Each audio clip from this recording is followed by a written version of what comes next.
Hola, buenos días. Sí, ahora sí.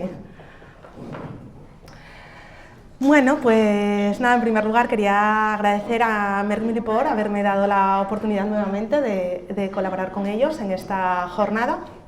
Y bueno, ahí, perfecto. Y bueno, comentaros, yo vengo de Asincar, es un centro tecnológico agroalimentario que está en el Principado de Asturias.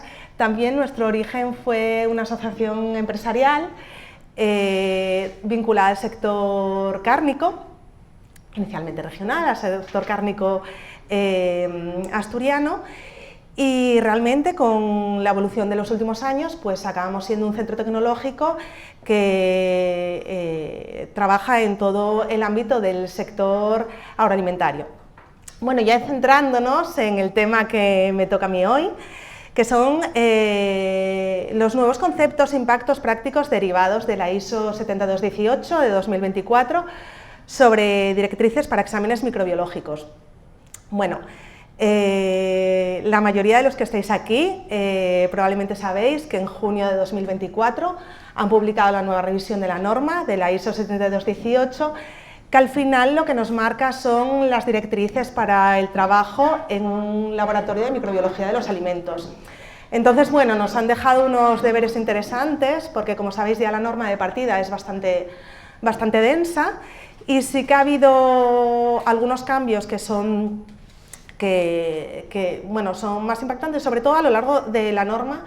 Lo que sí se ha hecho clarificación de algunos puntos, yo creo, desde mi punto de vista, que facilitan su interpretación, y luego la incorporación de novedades. Entonces las vamos a ir desgranando y yo también os transmitiré un poco mi opinión o mi percepción después de leerla y mi interpretación llevada a la experiencia en mi laboratorio.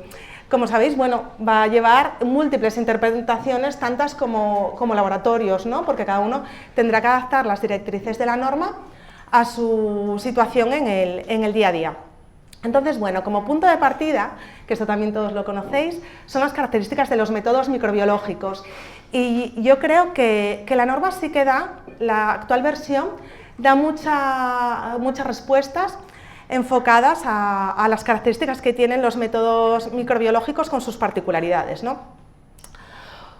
Para mí una de las premisas es la falta de uniformidad de las muestras microbiológicas. Habitualmente es lo deseable que las muestras microbiológicas de alimentos contengan un número pequeño de microorganismos. Esto hablando de la generalidad, pero sí que es verdad, sabemos que hay muestras por sus características que tienen también un elevado número de microorganismos, como pueden ser los productos fermentados. Pero bueno, la premisa es que la forma de distribución que siguen los microorganismos no está definida por una distribución gaussiana, sino que sigue una distribución de Poisson o binomial. ¿Y en qué se traduce todo esto? Pues que, y además yo creo que los que trabajamos en el laboratorio de microbiología lo tenemos interiorizado, el recuento de dos alícuotas tomadas de la misma muestra no tienen por qué dar necesariamente el mismo resultado. Esto es un punto de partida. Luego iremos, a lo largo de la ponencia, iremos viendo cómo la ISO nos va dando respuestas a este hecho, ¿no? Que todos asumimos cuando trabajamos en un laboratorio de microbiología, ¿no? A mí me pasa también, sabéis, ¿no? En el reglamento 2073 se indica, por ejemplo, el análisis de n igual a 5, luego de cara a la interpretación de los análisis, clientes, empresas del sector agroalimentario te dicen cómo es que 2 muestras me dan un detectado y 3 me dan un no detectado, ¿no? Pues la falta de una uniformidad de las muestras microbiológicas. Bueno, otra de las características particulares de los métodos microbiológicos y que tenemos que atender es que las taxonomías microbiológicas son fundamentalmente imprecisas. ¿Qué quiero decir con esto?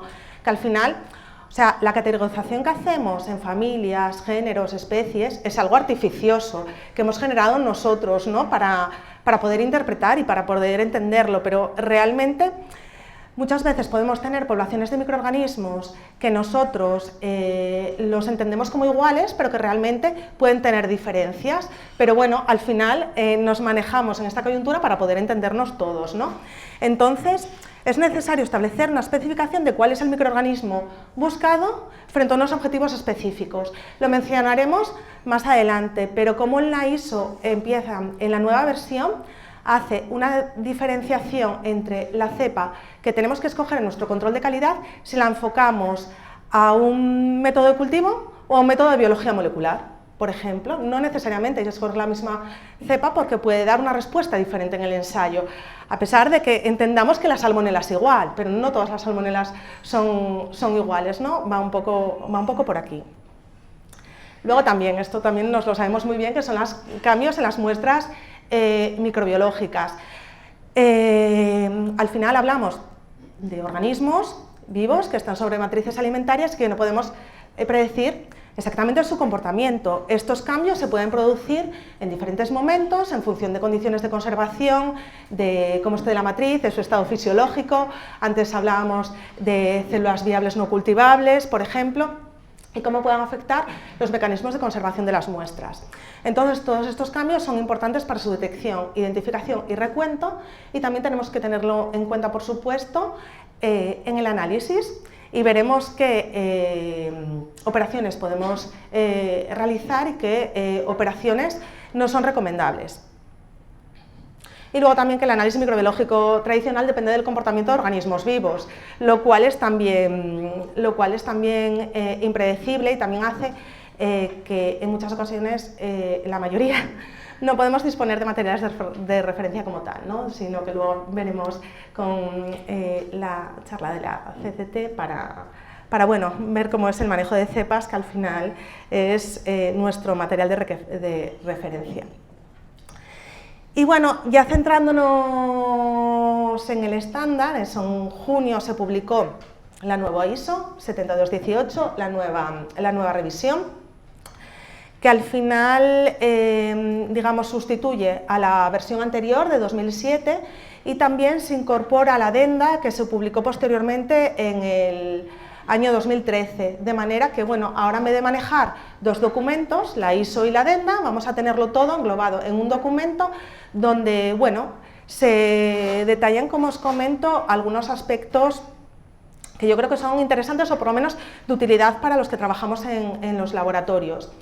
Comentaros, la norma, como ya venía siendo, aplica a muestras de producción primaria, también a muestras de producción tanto de alimentación humana como animal, muestras ambientales derivadas del proceso productivo, y también se incorpora el análisis microbiológico de aguas que se utilice en la producción de alimentos. Entonces, esto, bueno, es una incorporación también dentro de la nueva edición, porque además hay estándares donde contemplan también el análisis microbiológico de las muestras de procesado de alimentos. Los objetivos realmente no cambian y son los genéricos del análisis microbiológico de alimentos, que es, al final, la premisa de determinar únicamente aquellos microorganismos presentes en las muestras analizadas, ¿vale? No aportar más microorganismos. Veremos cómo nos da las pautas la nueva versión. Asegurar la validez de los análisis microbiológicos de alimentos, técnicas generales para todos los laboratorios con el fin además de conseguir unos resultados homogéneos, es decir, que todos hablemos el mismo idioma y trabajemos bajo el mismo paraguas. Yo siempre lo digo también porque, bueno, la norma es estricta, no se trata de ser los mejores del mundo, sino todos hablar el mismo idioma y trabajar bajo el mismo estándar, ¿no? Y luego, por supuesto, la seguridad del personal del laboratorio. Entonces, ¿cuáles han sido los principales cambios? En el prólogo de la norma ya nos dan pistas para que podamos identificar los principales cambios, pero a lo largo de todo el texto sí que hay puntualizaciones y pequeños cambios, pero los principales son en la sección de cálculos, que veremos en qué medida ha habido un gran cambio en la sección de equipos, sobre todo en la parte de cómo está organizada la norma. Antes se iba haciendo referencia a los diferentes equipos, pero ahora ha habido una agrupación que yo creo que facilita el manejo del texto. También yo creo que es de mucha utilidad, se han realizado referencias cruzadas para análisis con otros estándares. Es decir, la norma 7218 es general, de trabajo en los laboratorios de microbiología, pero sí que hay estándares específicos como de medios de cultivo, de procesado de muestras, y antes realmente no estaba referenciado de forma explícita, con lo cual a veces no teníamos claro si había una norma asociada a lo que nos indicaba la ISO. Ahora sí que tenemos referencias claras para determinadas operaciones que a lo mejor no están lo suficientemente desglosadas en la 7218, sí que tenemos la referencia a la norma a la que tenemos que acudir. Entonces yo creo que esto en el día a día también es útil. A mí también me pasó en el pasado, ¿no?, que resulta que había una norma para un determinado proceso y desconocía que había una norma ISO, entonces ahora te va dando pistas de a dónde tienes que acudir. Y luego, esto es totalmente nuevo, se ha añadido información relativa a los controles de calidad y a la caracterización de microorganismos. Realmente antes para los controles de calidad, para los microorganismos se trabajaba un poco con la referencia a la ISO de medios de cultivo, pero ahora sí que hay dos secciones o capítulos explícitos dentro del documento que también yo creo que clarifica mucho cómo realizar los controles de calidad. Lo iremos desglosando poco a poco. Bueno, lo primero que vemos también en la sección 3, en la parte de definiciones, es que hace una referencia a la contaminación cruzada. ¿Y por qué me centro ya de primera mano en la definición de contaminación cruzada? Pues porque la contaminación cruzada, entenderme, va a ser el mantra a lo largo de toda la nueva edición.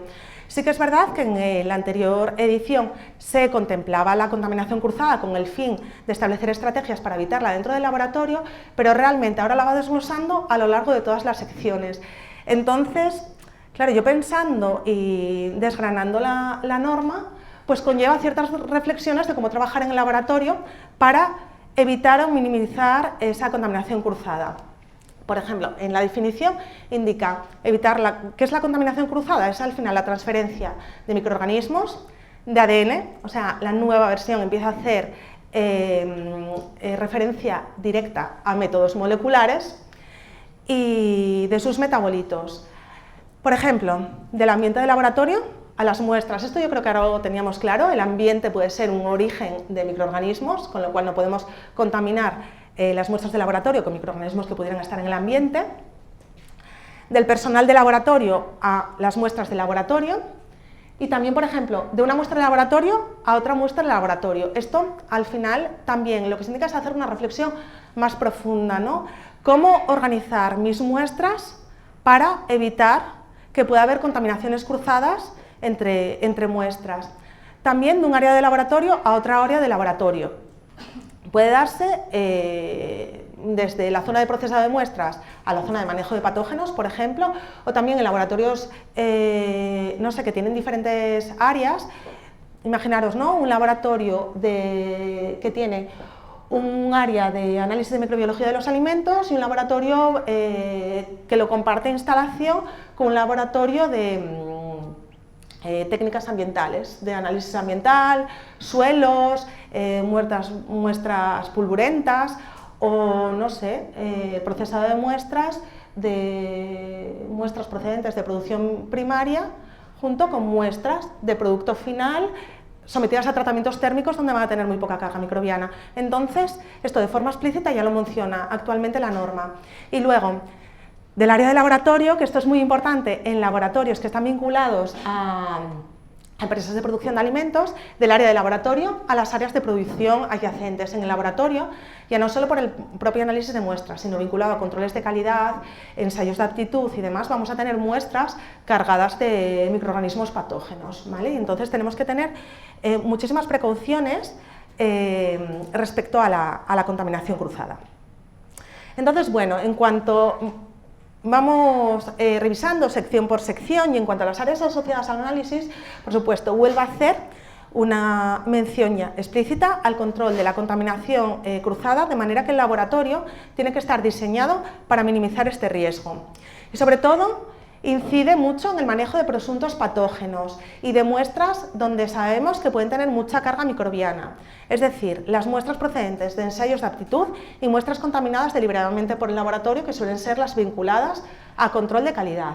Habla de que tenemos que tener una especial precaución con este tipo de muestras para evitar dispersar la contaminación. Y también, como os adelantaba, incluye aspectos relacionados con la preparación de muestras y análisis mediante biología molecular, que hasta el momento la 7218 no hacía una mención explícita a las técnicas moleculares que cada vez están más implantadas en los laboratorios de control microbiológico de alimentos. ¿Vale? Y como os digo, ¿no? Referencia a la ISO aplicable 22174, nos va haciendo pequeños apuntes a las referencias. Como os digo, da más detalles acerca de cómo evitar la contaminación cruzada y nos plantea dos soluciones: separar las actividades en el tiempo, con etapas sucesivas de análisis, y hacer reflexionar sobre el tipo de muestras que tenemos en el laboratorio, el tipo de laboratorio que tenemos, para evitar, como os digo, la contaminación cruzada, o si se puede, en el espacio, dedicando salas específicas. Por ejemplo, si tenemos un laboratorio donde vamos a hacer biología molecular, pues una sala específica, o separada la zona de procesado de muestras de la zona de patógenos. Bueno, esto cada laboratorio tiene que reflexionar en función de sus recursos. O la asignación de equipos específicos. A veces pueden ser equipos de mayor envergadura, como pueden ser los incubadores, o a veces pues mediante separación efectiva de micropipetas, ¿no? Ir destinando esto. Cada uno tiene que reflexionar un poco en que hacer una evaluación de riesgo de la contaminación cruzada en su laboratorio e identificar en aquellas etapas donde puede establecer un control. En la preparación de muestras se hace mucho énfasis en separar los flujos de preparación de muestras en función de su naturaleza y su posible contaminación. Lo que comentábamos, por ejemplo, si tenemos una muestra de carne cruda, muestras de producción procedentes de producción primaria, muestras de productos en polvo, que además sabéis que algunas muestras en productos en polvo, las muestras de procesado, la ISO de procesado de alimentos nos indica que hay que agitarlas antes de analizarlas, con lo cual se puede dispersar el polvo por todo el laboratorio. Entonces aquí cada uno tiene que pensar en sus estrategias. Si tenemos que establecer un orden adecuado de procesado de muestras, si tengo que incluir una cabina para determinado tipo de muestras, o sea, esto, claro, cada laboratorio tiene que establecer sus estrategias, pero sí que se hace tremendo énfasis en la separación de muestras, o incluso en tiempos, como hablábamos, establecer un orden que consideremos lógico para el procesado de muestras. Cada uno con su coyuntura tendrá que... A mí me ha hecho reflexionar cómo organizar mi laboratorio, y no es tarea fácil, porque no solo esto, vamos a ir viendo muchas cosas más. Y bueno, hay pequeños cambios desglosados a lo largo de todo el texto, pequeños cambios sutiles, pero ya veréis que son importantes. Uno es este para mí. Entonces conlleva una reorganización del laboratorio y repensar cómo voy a procesar mis muestras, ¿vale? Luego, otro aspecto es que se han añadido nuevas precauciones con respecto a la higiene del personal, vinculado de nuevo a la contaminación cruzada. Entonces, se indica que hay que evaluar el nivel de competencia del personal que trabaja en el laboratorio, por supuesto al inicio, ¿no? Esto se hace currículum, persona adecuada, pero luego a lo largo del tiempo. ¿Cómo se evalúa el nivel de competencia a lo largo del tiempo? Pues con controles de calidad interno, esto bueno, lo sabemos todos, pero además se hace una mención a los ensayos de aptitud.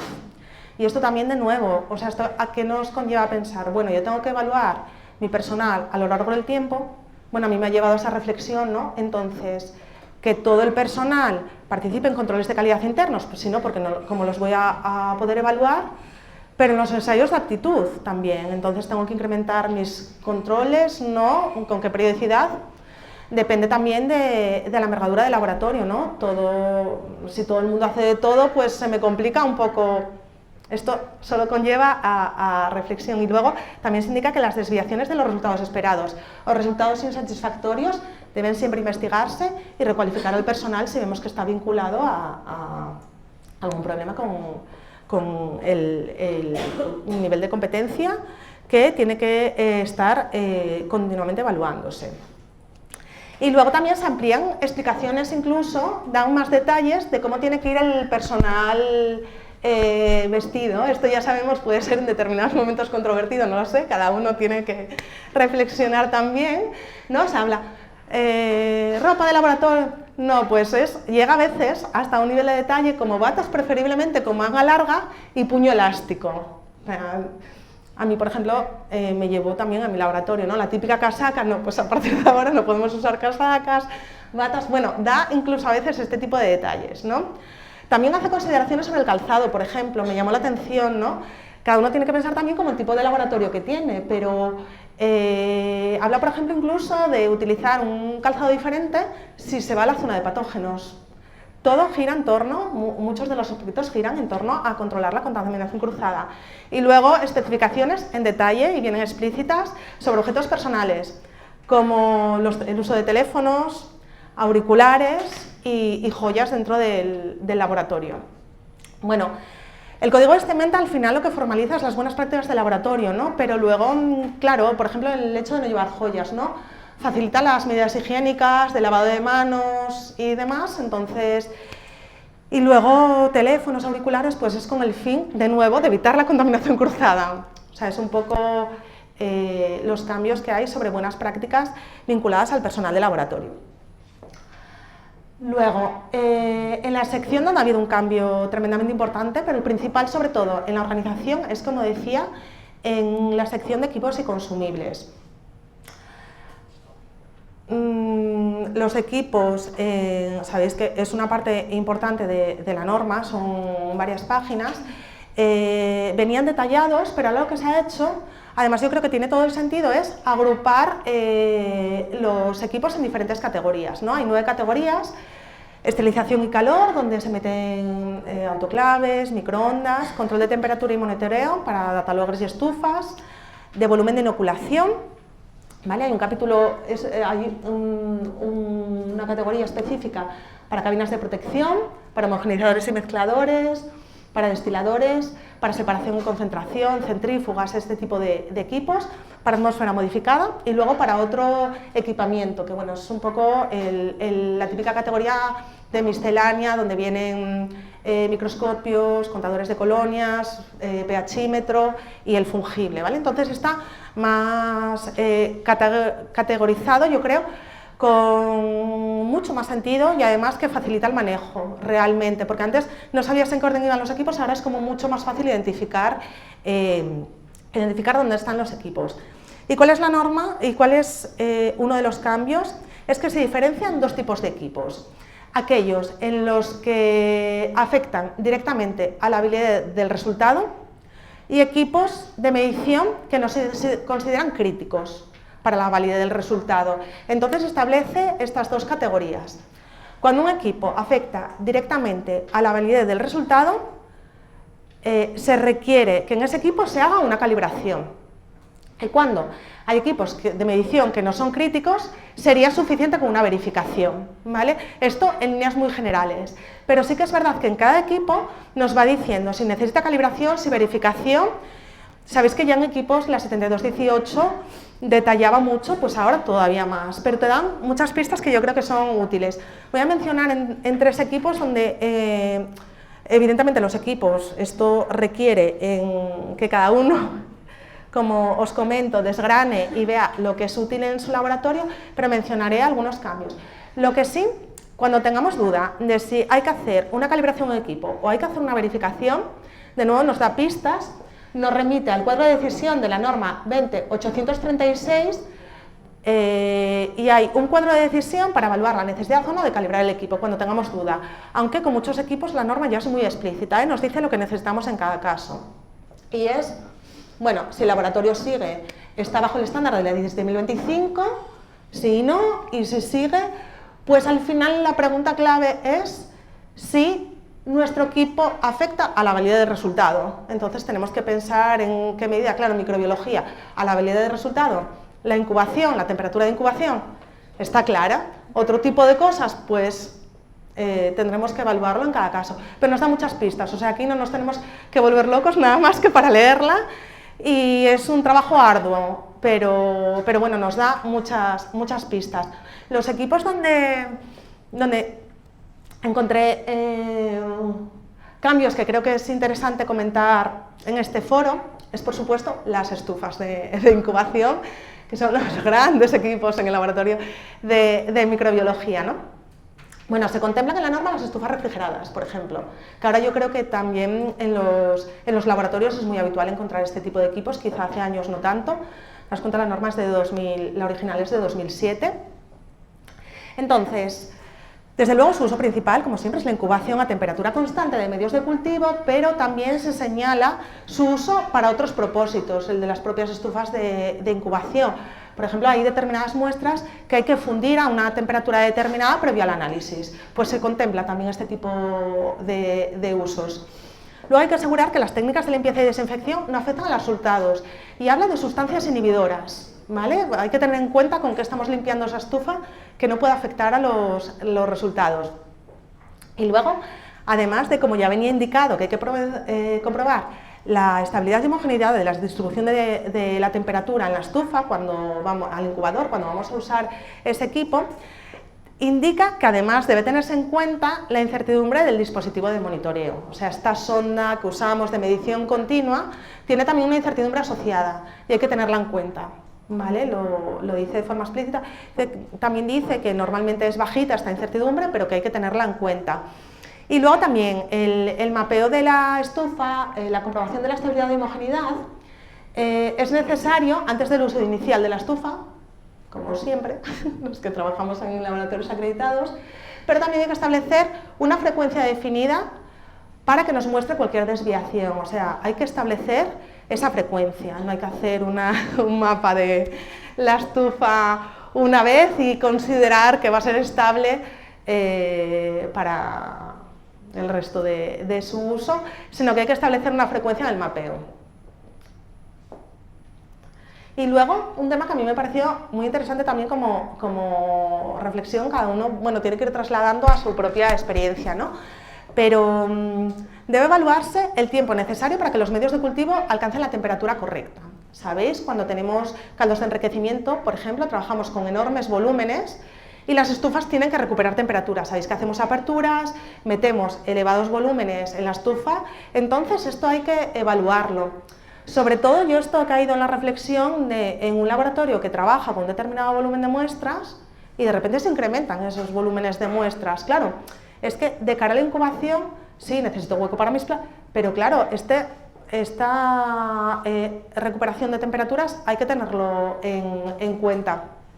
Y da una pista interesante, que es que se comparará el perfil de temperatura de los caldos de enriquecimiento antes de aplicar un nuevo método. O sea, antes de meternos en un nuevo método o de modificar algo en el laboratorio, cambiar el tamaño de porción de ensayo, hay que evaluar cómo se va a comportar mi incubador para ver si voy a cumplir los requisitos de incubación. Bueno, contempla el precalentar los caldos de cultivo. Así ya vamos jugando un poco con ventaja para que esa estufa recupere pronto la temperatura. Y luego también hay que comprobar que el tiempo de recuperación afecta a otros ensayos, es decir, si usamos la estufa tanto para caldos de incubación como para placas que estén incubando, claro, va a haber subidas y bajadas de temperatura. Una muestra que tiene una incubación en placa de 48 o 72 horas y está en la misma estufa que estos caldos de enriquecimiento de 24 horas, hay que comprobar también qué ocurre y que no se ven afectados, ¿vale? Así que yo creo que con las estufas nos dejan mucho trabajo en la nueva versión. Bueno, otro de los equipos, ya os digo, solo mencionar un poco, balanzas y dolores gramimétricos sí que indican de forma muy clara la tolerancia de la masa. En peso, que es para la masa en peso del 5%, y para la dispensación de volumen, cuando lo hacemos en balanza, la dispensación del diluyente en peso debe ser de un más o menos 2%, ¿vale? Bueno, esto lo aclara, yo creo que lo deja muy, muy claro.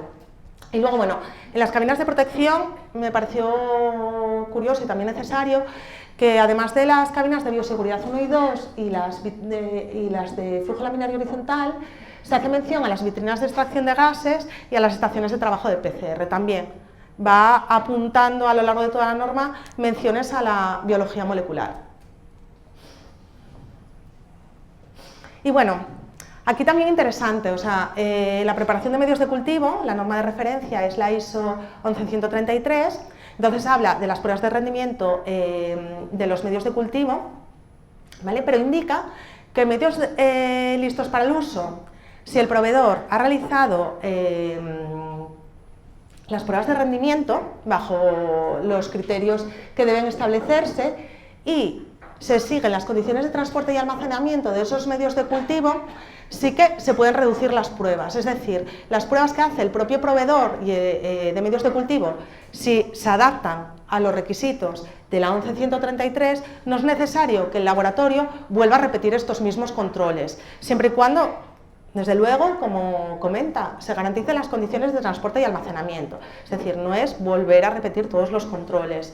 Esto también, bueno, no parece las pruebas de rendimiento, pero sí que ahora lo pone claro. El tema es esa letra pequeña, ¿no? Garantizar condiciones de transporte y almacenamiento, pero sí que nos permite no tener que volver a repetir las mismas pruebas que cuando ya se ha comprobado el rendimiento de estos medios de cultivo. Y luego, bueno, centrándonos en lo que es el análisis microbiológico de los alimentos, todas sus etapas, preparación y pesada de muestra, adición de diluyente, homogenización, vamos haciendo apuntes aquí. Sobre todo lo que mencionaré es los cambios que a mí me llamaron más la atención. Y esto, bueno, por ejemplo, el transporte de muestras y almacenamiento previo al análisis. Aquí ha habido un cambio. Por ejemplo, el almacenamiento de productos estables, la temperatura ambiente se establece entre 18 y 27 grados. Antes estaba hasta 40 grados, entonces realmente yo creo que esto, teniendo en cuenta también las condiciones de trabajo que deben realizarse en el laboratorio, pues se ha reducido la temperatura máxima de almacenamiento de estos productos a 27. Productos congelados, ultracongelados no cambia, menos 15 preferiblemente a menos 18. Y los productos inestables a temperatura ambiente, aquellos que tienen que estar refrigerados, antes se marcaba entre 1 y 8 grados, ¿vale? Entonces yo creo que ahora tiene más sentido, aunque estemos trabajando bajo un rango parecido de temperaturas, pero es 5 más menos 3, es decir, es como mi temperatura es de 5 con sus posibles desviaciones, antes era entre 1 y 8, entonces tiene, yo creo que es más fácilmente interpretable así, es decir, y luego muestras de superficies, refrigeración, eso sí, entre 1 y 8 grados, porque además normalmente llevan un transporte, fuera del laboratorio también, bueno. Y luego se indica que en muestras críticas, como aguas de producción, superficies, todo lo vinculado al plan de monitoreo ambiental y no indica temperaturas ni condiciones, pero nos deja también trabajo, porque nos dice que tenemos que verificar que las condiciones de transporte y almacenamiento tienen que asegurar la validez del resultado, que cada uno lo entienda como... Habrá que hacer alguna comprobación de que ese transporte y almacenamiento efectivamente no invalida los resultados. Ahí no nos detalla, pero yo creo que nos dejan tarea. Y luego la recepción de muestras también habla, y esto también, ¿no? Siempre había dudas de si la congelación de muestras de productos no congelados, pues no está permitida la congelación de muestras que no sean productos congelados para su posterior análisis. Va vinculado un poco a lo que decía Javier con los coliformes, pues es que claro, los gram negativos con un proceso de congelación, ¿cuántos viables perdemos? No lo sabemos, es que eso no lo vamos a poder predecir, entonces no está permitida la congelación porque podría afectar a los resultados obtenidos, de manera que ese almacenamiento de muestras para... me llega una muestra de viernes, no la proceso, me pilla todo el fin de semana, congelo, descongelo, no se puede hacer. ¿Esto qué conlleva también? Pues una reorganización del laboratorio, porque si algún tipo de muestra semisistemática tenía que contemplado poder congelarlas, porque me llega un jueves, el viernes ya lo tengo, me pilla todo el fin de semana, o me pillo en puente, pues tenemos que pensar un poco cómo reorganizar el laboratorio, al fin y al cabo, para plantear los ensayos. Y luego yo creo que también indica, tras el análisis, es almacenamiento de muestras. Y nos lo deja bastante claro. No está aceptado el reanálisis de muestras almacenadas, por lo que hablamos al principio, distribución heterogénea y que la población microbiana puede cambiar. ¿Recordáis las premisas que hablamos al principio? Como al final... las particularidades, ¿no?, de los análisis microbiológicos, pues no se puede hacer un reanálisis de muestras almacenadas, no se puede. ¿Qué quiere decir? Que si hacemos un reanálisis además podemos no obtener el mismo resultado o uno diferente. Y lo que también indica es que el hacer un reanálisis no contradice al resultado inicial. No son muestras estables, los microorganismos evolucionan, la distribución es heterogénea y empezamos a meter todos los condicionantes que hablamos en los primeros 4 puntos y entonces podemos tener primero un resultado y luego otro. Y el reanálisis no contradice el primer resultado obtenido. Y luego también lo que sí contempla es que de forma excepcional se puede hacer, pero los resultados se deben mostrar de forma independiente. O sea, este es el primer análisis hecho con este resultado y este es el reanálisis de la misma muestra y tiene que quedar claramente identificado, no sustituir un resultado con otro, que yo es lo que interpreto que al final no se puede hacer. Parece que aquí repito y no está contemplado hacer eso. Digamos, el primer análisis se hace bajo las premisas que se establecen en la norma y el resultado debería ser válido. Bueno, también contempla el preanálisis de las muestras para análisis de parámetros físico-químicos. Sabéis que algunas determinaciones para proceder al análisis y elegir el estándar que hay que llevar a cabo, hay que hacer determinaciones de parámetros físico-químicos, como los más habituales son pH de actividad de agua para procesado de muestras o para elegir el procedimiento, ¿no? Entonces, nada, lo que se contempla es tomar una submuestra de forma séptica, evaluarla y luego ya a proceder al análisis microbiológico. Y bueno, en cuanto a la manipulación, esto ya un poco como históricamente, las etapas tienen que transcurrir en el laboratorio y tienen que minimizar cualquier cambio que se produzca en los microorganismos. Bueno, precauciones higiénicas durante el trabajo, condiciones asépticas y vuelve a incidir en especial atención en los ensayos de detección y enriquecimiento porque hay un más riesgo de contaminación ambiental, ¿vale? Las precauciones básicas previas al trabajo, que ya lo vimos con las muestras, reducir la contaminación cruzada, como os digo, es el mantra, y hay que establecer actividades de bajo riesgo y alto riesgo en tiempo y espacio. Unas actividades de alto riesgo pueden ser aquellas donde estemos manejando ya patógenos, entonces tenemos que diferenciarlas claramente para evitar esa contaminación cruzada y, lo que os decía, lleva una reflexión, el establecer muestras de bajo riesgo y de alto riesgo. Y luego también habla de los derrames y evitar formación de aerosoles. En cuanto a los derrames, y eso también pasa a una reflexión de laboratorio y personal, ¿no? No utilizar nunca sprays, o sea, si hay un derrame y lo primero es ir con el pulverizador, pues no, porque favorece la generación de aerosoles y luego también indica que el incidente debe ser documentado para investigar posible contaminación cruzada que pudiera tener lugar por el hecho de un derrame o cualquier incidencia que haya ocurrido en el laboratorio.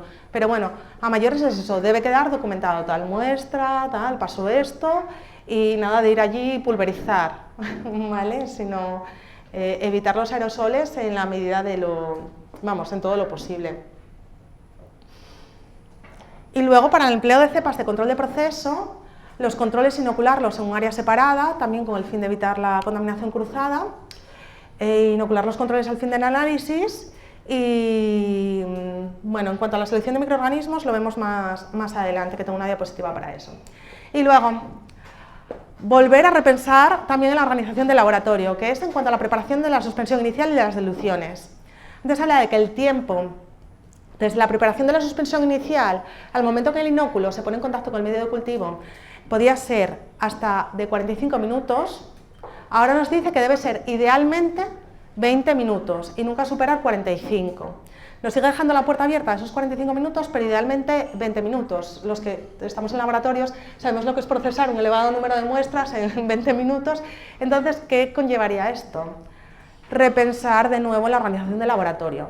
El tipo de muestras que proceso. Hay muestras que son más fáciles de procesar que otras, que llevan más tiempo, menos. El número de muestras que analizo por serie, no lo sé, cada uno... pero lo que dice es que idealmente debe ser menor de 20 minutos.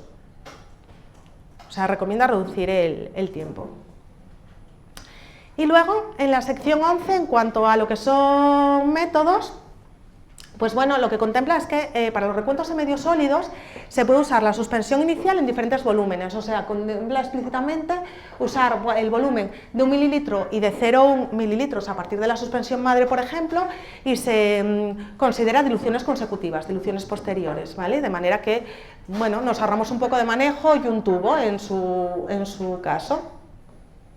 Luego también algo interesante es que en la siembra de profundidad se puede incrementar el volumen de inóculo que añadimos a la placa. Cuando hacemos siembra en profundidad, que añadíamos tradicionalmente el mililitro, podemos añadir más volumen a la placa de inóculo, pero tenemos que mantener la relación volumen de inóculo con la cantidad de medio de cultivo añadido. Es decir, si en vez de 1 mililitro añadimos 2 mililitros, tenemos que añadir el doble de medio de cultivo. Lo que puede conllevar es eso, pues una placa más grande, pero bueno, en ocasiones te puede bajar ese límite de detección, si nos puede interesar.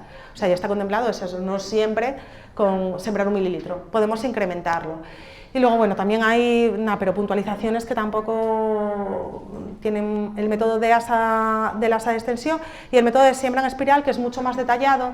En mi laboratorio yo no lo uso, tampoco me sentía, bueno, para evaluarlo y demás, pues que quien utilice el método de siembra en espiral pues está muchísimo más detallado en el nuevo estándar y da muchas más pistas, tanto para la siembra como luego para la interpretación de resultados. Entonces, bueno, quien use esta metodología creo que es muy recomendable revisarse este aspecto de la norma. En la expresión de resultados también, o sea, es más explícito, se pueden contar en placa 300 colonias en total, no más de 150 colonias típicas presuntivas, salvo que el estándar que utilicemos diga lo contrario, no sé, en mos y levaduras, en otro tipo de estándar donde al final haya que reducir el número de colonias típicas. El recuento del número de colonias debe estar dentro del intervalo del número máximo contable, más 1, entre 301 para 300 colonias, y el límite superior del intervalo de confianza, ¿vale? De manera que, bueno, hasta 334 sería aceptable. Y luego los límites de aceptabilidad de las diferencias entre el número de colonias de placas duplicadas se puede establecer utilizando la fórmula que aparece en esta norma. O sea, esto es cuando tenemos, por ejemplo, resultados que son un poco incoherentes entre dos placas de la misma dilución, ¿vale? Entonces, ahora tenemos una fórmula en esta norma, pero no todos son pegas, sino que, bueno, ahora lo que nos aportan es una calculadora. Ahora lo que tenemos es, en la propia ISO tenemos un link a esta calculadora donde nosotros metemos nuestros resultados de nuestros duplicados de las diluciones sucesivas y nos hace el cálculo de UFCs, para tener en cuenta también esta situación, ¿no? Que al final tengamos unos resultados que no nos cuadran mucho de dos placas en la misma dilución. Pues nada, aquí nos lo podemos corregir directamente en la fórmula, es muy sencillo, ¿eh? Yo, vamos, probando y demás, es que nada, es un Excel y te emite el resultado, no tiene más secreto. Y luego, en cuanto a la expresión de resultados y medios de cultivo, en el prólogo, como os comenté al principio, sí que hay un cambio en los cálculos. Esta es la fórmula de expresión de resultados para obtener las UFCs por gramo. Es muy parecida a la fórmula que estábamos manejando, pero es un pelín diferente, ¿vale? En cuanto a que tiene en cuenta el número de placas escogidas para la primera dilución, que es el N1, y para la segunda dilución. ¿Qué pasa? Si al final nosotros lo que utilizamos son un duplicado de la misma dilución, tendríamos dos placas de la N1 y no tenemos de la segunda dilución, es decir, no tenemos N2, N2 sería 0 y nos hace el cálculo con los dos resultados de recuentos de dos placas de la misma dilución. ¿Que tenemos en cuenta el resultado de dos placas de diluciones consecutivas? Pues el N1 sería 1 y el N2 sería 1 también. Entonces, bueno, yo creo que nos ayuda un poco también a hacer el cálculo y a interpretar en función de las placas en las que tenemos teniendo en cuenta el recuento. Lo que sí desaparece dentro de los cálculos es lo que se llamaba N'. N' era la forma de calcular los resultados teniendo una única placa. De una única placa, de una única dilución. Entonces esto no lo contempla ya la norma, de manera que para emitir un resultado o bien tenemos que tener un duplicado de la misma dilución o una placa de dos diluciones consecutivas. No se contempla el N'. Bueno, otra novedad, esta para los métodos de detección, es la posibilidad de analizar porciones mayores de las habituales. Las habituales sabéis que son 10 o 25 gramos, pudiéndose realizar pool de muestras, ¿vale? Esto sabéis que es algo que está sobre la mesa con los n igual a 5 y que también en el desarrollo de nuevos métodos, de métodos alternativos, sí que muchas veces se contemplan validaciones de muestras agrupadas, ¿no? Entonces, esto sí que hay validaciones para muestras agrupadas, pero en la ISO 7218 no se mencionaba. Ahora sí se menciona, ¿vale? Que se pueden analizar porciones mayores con las evaluaciones de nuevo que haya que hacer. O sea, nosotros tenemos que verificar la validez de nuestro método, pero sí se contempla como posibilidad. Esto para los métodos de detección, y luego también se hace una mención en la sección 13 a los métodos de confirmación, ¿vale? Aquí la mayor novedad es que incluye los métodos clásicos tanto de confirmación como de identificación de microorganismos, pero además contempla, como no podía ser de otra forma, los métodos moleculares. En métodos de confirmación, las clásicas aglutinación en látex y aglutinación en portaobjetos, y técnicas de ampliación de DNA, de PCR, y en los métodos de identificación, las galerías bioquímicas, pero también la secuenciación de ADN y espectrometría de masas que se utilizan también para identificar microorganismos. Entonces, digamos que abre el espectro de técnicas para utilizar. Ha habido en los últimos años un gran desarrollo de las técnicas moleculares y no están contempladas en la norma. Entonces, como os digo, sí que lo va desglosando a lo largo de todo el documento. Y luego, las novedades, de verdad, las secciones nuevas, las otras también, pero las que son secciones nuevas son las vinculadas a los controles de calidad. La sección 14, que es de caracterización, selección y caracterización de microorganismos de control, es totalmente una novedad, y entonces diferencia entre aquellas cepas que están caracterizadas desde un punto de vista fenotípico, por métodos basados en cultivo, por pruebas bioquímicas y serológicas, que eran las que normalmente se venían utilizando, pero hay que tener en cuenta aquellas cepas en las que hemos llegado a una caracterización molecular. De manera que por las diferentes metodologías moleculares que hay, hemos llevado a caracterizar e identificar los microorganismos. Entonces, a la hora de seleccionar una cepa para un control de calidad, lo que nos dice la norma es que tenemos que seleccionar la cepa en función del uso que vayamos a darle al microorganismo. Es decir, si yo al final lo que voy a verificar en un control es un método de cultivo en el que yo al final la cepa la voy a identificar desde un punto de vista de caracterización fenotípica, es decir, morfología en placa, lo lógico es que busque cepas que estén caracterizadas a nivel fenotípico. Si al final lo que estoy si estoy poniendo a punto un método de biología molecular, pues tendré que buscar aquellas cepas que están caracterizadas desde un punto de vista molecular, porque puede que utilizando la misma cepa para ambos métodos no se ajusten al uso esperado y no me den el resultado que estoy esperando. Entonces sí que a la hora de seleccionar cepas hay que adaptarlas al uso esperado del microorganismo, porque esto va vinculado a lo que hablábamos al principio. Al final, la clasificación que hacemos de microorganismos no deja de ser artificiosa. Muchos sabemos que hay morfología de colonias típicas y a veces el microorganismo que estamos buscando no tiene la morfología típica en placa, pero sí que es un microorganismo que estaría bien seleccionado para un método de biología molecular, y esto hay que tenerlo en cuenta.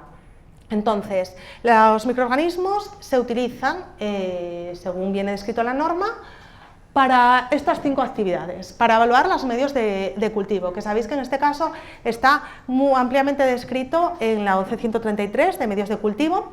Entonces, el objetivo es demostrar que crecen los microorganismos diana en el medio de cultivo con la morfología que estamos esperando, inhibición de los microorganismos no diana. Aquí, además lo tenemos en la 11.133, se utilizan cepas bien caracterizadas procedentes de colecciones de cultivo tipo. Para el control de calidad de ensayos, hay que demostrar que los ensayos se realizan de forma correcta, ese es el objeto. Entonces las cepas deben tener las propiedades evaluadas en el ensayo, porque si al final usamos una cepa que no va a tener las propiedades adecuadas y no lo vamos a poder evaluar, no tendría sentido. Entonces, se pueden utilizar o cepas de colecciones o otro tipo de cepas que estén bien caracterizadas pero que al final se adapten al uso que esperamos de esa cepa y ese control de calidad para que nos sirva de control. En la validación y verificación de métodos, que es para demostrar que se cumplen los requisitos para el uso previsto, se emplean normalmente amplia variedad de microorganismos y se usan tanto cepas de colección como cepas de laboratorio, que eso sí, si se usan cepas de laboratorio siempre tienen que estar bien caracterizadas, sobre todo, repitiendo, para el uso previsto. Luego, otro aspecto es los ensayos de desafío o de challenge test, que se emplean para determinar la capacidad de crecimiento en activación de microorganismos de interés en determinadas matrices alimentarias. Entonces, las cepas deben estar bien caracterizadas, pero aquí entra en juego otros aspectos que tenemos que contemplar de la cepa, que es, por ejemplo, sus cinéticas de crecimiento o su inactivación y también su origen. O sea, de hecho, si nos centramos en la ISO de Challenge Test, lo que nos indican es que la cepa que utilicemos en el Challenge Test tiene que tener como origen la misma fuente o similar. Es decir, si al final lo que voy a hacer es una evaluación de cinética, una evaluación de potencial de crecimiento en una matriz alimentaria, no sé si es un producto cárnico, lo lógico es que al final utilice una cepa pues, cuyo origen sea un producto cárnico y no use una cepa procedente de producto de la pesca, porque entendemos que estará más adaptada a ese nicho ecológico, ¿vale? Entonces, eso sí, siempre tienen que estar bien caracterizadas, pero para hacer, por ejemplo, un ensayo de desafío necesitamos información a mayores. Y luego, para los ensayos de aptitud. Bueno, sabéis que son ensayos para evaluación del desempeño, se contaminan las muestras con microorganismos diana y no diana, y son cepas que deben estar bien caracterizadas para para verificar que son adecuadas de nuevo al uso, ¿no? Entonces, esto es lo que nos indica en torno a los microorganismos que tenemos que utilizar. Y luego, en cuanto a los controles de calidad, pues también es una sección totalmente nueva dentro de la nueva versión, y lo que se indica es que los ensayos microbiológicos conllevan muchas operaciones complejas, ¿no? Desde el muestreo hasta la emisión de resultados. Entonces sí que tenemos que evaluar la contaminación cruzada y cómo afectan esa contaminación cruzada o cada una de las actividades en la evaluación de nuestro control de calidad. Entonces, como veis, esto es un gráfico que viene en la propia norma y habla de todos aquellos factores que afectan a la validez de los resultados, ¿no?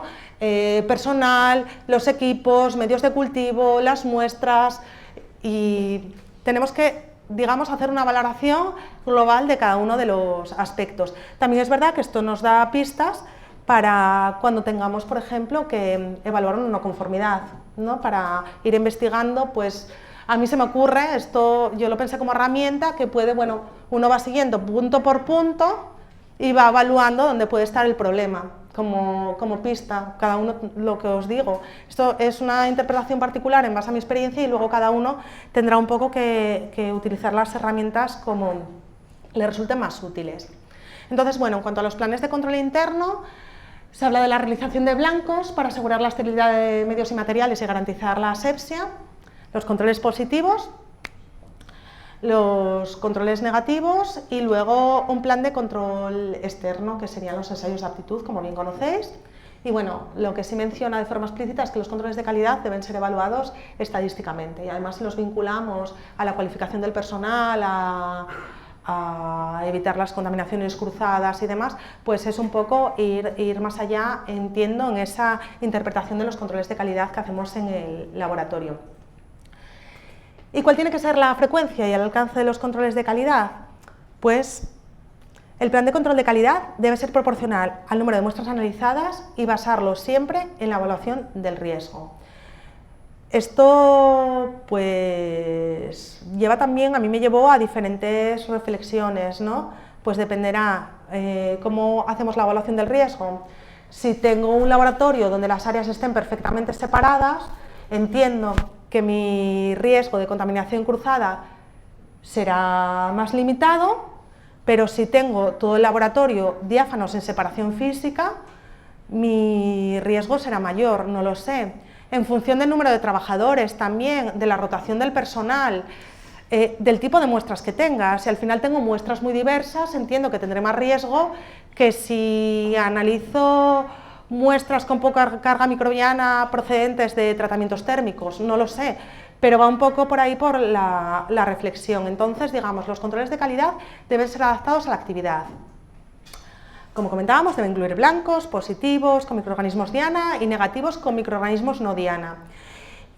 Y, como no podía ser, como os venía diciendo, deben integrarse en una evaluación de la contaminación cruzada. O sea, tenemos que evaluar con nuestros controles también los posibles riesgos que tengamos de contaminación cruzada y organizarse con las muestras de rutina para que verdaderamente los resultados sean representativos. Entonces, bueno, como conclusión, pues la 7218, yo creo, la nueva versión, creo que clarifica muchos aspectos, no sé, cosas muy prácticas, ¿no? ¿Se pueden congelar muestras? No, pues no tiene sentido. Hay otras cosas que, bueno, sí que clarifica. Implica aspectos vinculados a buenas prácticas, aquí pues a los procedimientos de análisis. Aunque la contaminación cruzada estaba contemplada en la versión anterior, sí que da más detalles y requerimientos para asegurar estas buenas prácticas. Y sobre todo es eso, puede llevar un replanteamiento en la rutina de trabajo del laboratorio. Y yo, como os digo, examinando la norma sí que me ha hecho reflexionar en determinados aspectos. Seguro que cada uno de vosotros, cuando la reviséis, reflexionaréis en aspectos totalmente distintos o parecidos o bueno, más adaptados a vuestro día a día. Así que nada, muchas gracias.